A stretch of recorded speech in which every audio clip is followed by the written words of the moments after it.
ਜਾਂਦੇ ਵੀਰ ਜਿਨ੍ਹਾਂ ਦੇ ਬਸਰਿਆ ਵਿਛੜ ਜਾਂਦੇ ਵੀਰ ਜਿਨ੍ਹਾਂ ਦੇ ਉਹ ਕੀ ਉਹਨਾਂ ਦੇ ਪੱਲੇ ਐਡੇ ਦਰਦ ਜੁਦਾਈਆਂ ਵਾਲੇ ਜਾਨ ਦੱਸੋ ਕਿਵੇਂ ਝੱਲੇ ਤੇ ਵਿਛੜ ਜਾਂਦੇ ਨੇ ਵੀਰ ਜਿਨ੍ਹਾਂ ਦੇ ਉਹ ਮੰਦੜਾ ਹੁੰਦਾ ਹੀ ਹਾਲ ਹੈ ਉਹਨਾਂ ਦਾ। ਵਿਛੜ ਜਾਂਦੇ ਨੇ ਵੀਰ ਜਿਨ੍ਹਾਂ ਦੇ ਉਹ ਮੰਦੜਾ ਹੁੰਦਾ ਹਾਲ ਹੈ ਉਹਨਾਂ ਦਾ ਤੇ ਵਿਛੜ ਗਏ ਜੇ ਅੰਬੜੀ ਜਾਏ ਉਹ ਤੂੰ ਮੌਲਾ ਲਜਪਾਲ ਉਹਨਾਂ ਦਾ।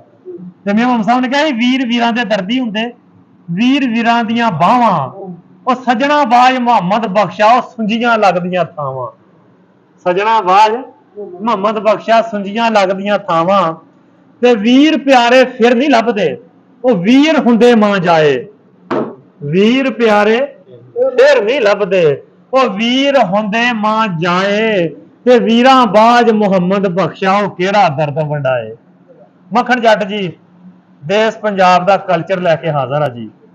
ਚੌਧਰੀ ਜ਼ਾਹਾ ਦਾ ਨੰਬਰਦਾਰ ਉਹਨਾਂ ਦੇ ਡੇਰੇ ਤੇ ਅੱਜ ਅਸੀਂ ਅਹਲੇ ਦਈ 4612 ਤਹਿਸੀਲ ਚਿਚਾਵਤਨੀ ਜ਼ਿਲ੍ਹਾ ਸਾਹੀਵਾਲ ਉਥੋਂ ਦੇ तमाम ਅਰਾਕੀਨ ਇਕੱਠੇ ਹੋਏ ਆ। ਤੋ ਸਟਾਰਟ ਤੇ ਵੀਰ ਦੇ ਸ਼ੇਰ ਤਾਂ ਪੜ੍ਹਨੇ ਪੈ ਗਏ ਕਿ ਬਾਈ ਮੁਹੰਮਦ ਤਨਵੀਰ ਤੇ ਬਾਈ ਨਵੀਦ ਆਲਮ ਇਹਨਾਂ ਦਾ ਛੋਟਾ ਭਾਈ ਮੁਹੰਮਦ ਆਸਫ ਜਿਹੜਾ ਪਿਛਲੇ ਮਹੀਨੇ ਦੀ 12 ਤਰੀਕ ਤੋਂ ਫੈਸਲਾਬਾਦ ਤੋਂ ਗੁੰਮ ਹੋ ਗਿਆ ਅੱਜ ਦੇ ਦਿਹਾੜੇ ਤੱਕ ਮਿਲ ਨਹੀਂ ਸਕਿਆ। ਇਹ ਜਿੰਨੇ ਵੀ ਬੰਦੇ ਬੈਠੇ ਆ ਇਸੇ ਵਾਸਤੇ ਸਿਰ ਜੋੜੀ ਬੈਠੇ ਆ ਉਹਦੇ ਵਾਸਤੇ ਹੀ ਫਿਕਰ 'ਚ ਬੈਠੇ ਆ ਉਹਦੀ ਤਗੋ-ਦੋ 'ਚ ਹੀ ਬੈਠੇ ਆ। ਕੁਝ ਗਲਤਫਹਿਮੀਆਂ ਪੈ ਗਈਆਂ ਚੂੰਕਿ ਮੁਹੰਮਦ ਸਫਿਆਨ ਜਿਹੜਾ ਚਾਚੇ ਸ਼ਫੀ ਮੁਹੰਮਦ ਦਾ ਬੇਟਾ ਉਹਦੇ ਨਾਲ ਉਹ ਕੰਮ ਕਰਦਾ ਸੀ ਉੱਥੇ ਕਿਉਂਕਿ ਉਹਦੀ ਕਸਟਡੀ 'ਚ ਸੀ ਉਹ ਹੀ ਉਹਨੂੰ ਲਿਜਾਣ ਵਾਲਾ ਇੱਥੋਂ ਉੱਥੇ ਕੋਈ ਉਹਨਾਂ ਦੀ ਹਲਕੀ ਫੁਲਕੀ ਕੋਈ ਗੱਲਬਾਤ ਹੋਈ ਜਿਹਦੀ ਵਜ੍ਹਾ ਤੋਂ ਉਹ ਉੱਥੇ ਚਲਾ ਗਿਆ ਤੇ ਦੁਬਾਰਾ ਹਜੇ ਤੱਕ ਮਿਲ ਨਹੀਂ ਸਕਿਆ।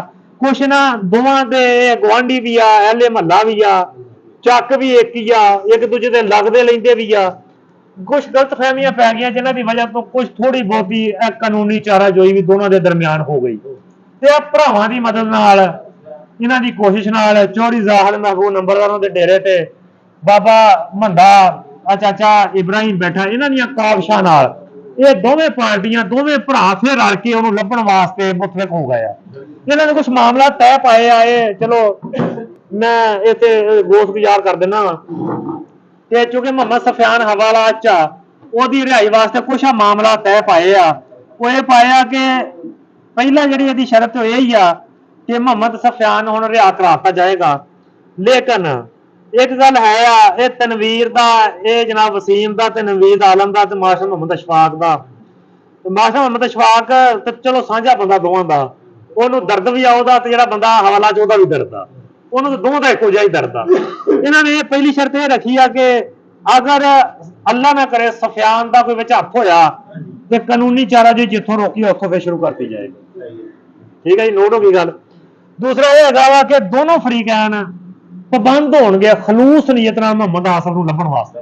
ਇਹ ਨਹੀਂ ਵੀ ਸਫਿਆਨ ਬਾਹਰ ਆ ਗਿਆ ਤੇ ਗੱਲ ਮੁੱਕੀ ਇੰਜ ਨਹੀਂ ਹੋਏਗੀ ਰਾਤ ਗਈ ਬਾਤ ਗਈ ਵਾਲਾ ਹਿਸਾਬ ਨਹੀਂ ਹੋਏਗਾ। ਬਾਹਰ ਆਉਣ ਤੋਂ ਬਾਅਦ ਵੀ ਉਹ ਪਾਬੰਦ ਆ ਇਸ ਹਿਸਾਬ ਦਾ ਮਾਸ਼ਾ ਅਸ਼ਫਾਕ ਵੀ ਪਾਬੰਦ ਆ ਦੋਵੇਂ ਫਰੀਕ ਐ ਪਾਬੰਦ ਆ। ਹਾਂ ਮਾਸ਼ਾ ਸ਼ਾਹ ਸਾਹਿਬ ਵੀ ਪਾਬੰਦ ਨੇ ਕਿ ਮੁਹੰਮਦ ਆਸਫ ਜਿੰਨੀ ਦੇਰ ਤੱਕ ਲੱਭਦਾ ਨਹੀਂ ਉਨੀ ਦੇਰ ਤੱਕ ਹਰਕਤ 'ਚ ਰਹਿਣਗੇ ਤੇ ਖਲੂਸ ਨੀਅਤ ਨਾਲ ਰਹਿਣਗੇ। ਦੂਸਰਾ ਮਾਸ਼ਾ ਮੁਹੰਮਦ ਅਸ਼ਫਾਕ ਸਾਹਿਬ ਆਪਣਾ ਚੈੱਕ ਤੇ ਸਟਾਮ ਵੀ ਬਤੌਰ ਜ਼ਮਾਨਤ ਦੇ ਰਿਹਾ ਵਾ।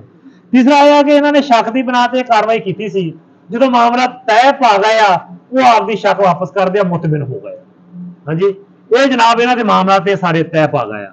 ਇਹਨਾਂ ਦੇ ਜਿਹੜੇ ਗਵਾਹਾਨ ਨੇ ਤੇ ਉਹ ਮੁਹੰਮਦ ਸ਼ਰੀਫ ਔਰ ਬਾਬਾ ਮੰਦਾ ਤੇ ਵਸੀਮ ਅਕਰਮ ਉਹ ਇਹਨਾਂ ਦੀ ਤਰਫੋਂ ਆ ਨਵੀਦ ਆਲਮ ਦੀ ਤਰਫੋਂ ਤੇ ਰਿਆਜ਼ ਬਸਰਾ ਤੇ ਮੁਹੰਮਦ ਸਲੀਮ ਬਾਠ ਇਹ ਜਨਾਬ ਮੁਹੰਮਦ ਸੇਲ ਬਾਠ ਇਹ ਹੈਗੇ ਨੇ ਜਨਾਬ ਮਾਸ਼ਾ ਅਸ਼ਫਾਕ ਤੇ ਸੁਫਿਆਨ ਦੀ ਤਰਫੋਂ ਸਰਬਰਾ ਚੌਧਰੀ ਜ਼ਾਹਾ ਦਾ। ਦੂਸਰਾ ਇੱਕ ਗੱਲ ਮੈਂ ਕਰਨੀ ਚਾਹਨਾ ਕਿਸੇ ਨੂੰ ਵੀ ਇਹ ਮੁਹੰਮਦ ਆਸਫ ਨਾਮ ਆ ਉਰਫ ਕਾਸ਼ੀ ਕਾਸ਼ੀ ਕਹਿੰਦੇ ਆ ਗੋਰੀ ਰੰਗਤ ਵਾ ਦਰਮਿਆਨਾ ਕੱਦ ਵਾ ਉਮਰ ਕਿੰਨੀ ਹੋਏਗੀ 28-29 ਸਾਲ ਤਕਰੀਬਨ ਉਮਰ ਆ।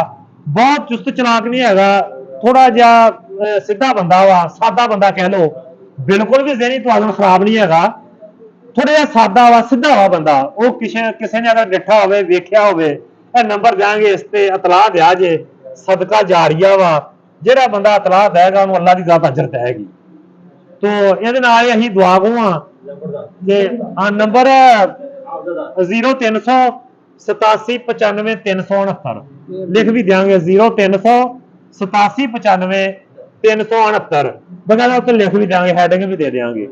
तो असी दुआ करेंगे अल्लाह की जात कोई सबब ला दे ते मुहम्मद आसिफ मिल जाए ਉਹਦੀ मां का जिगर ठंडा हो जाए भाइयों का बाजू आ भाइयों की कंड पिछे आके खड़ा हो जाए।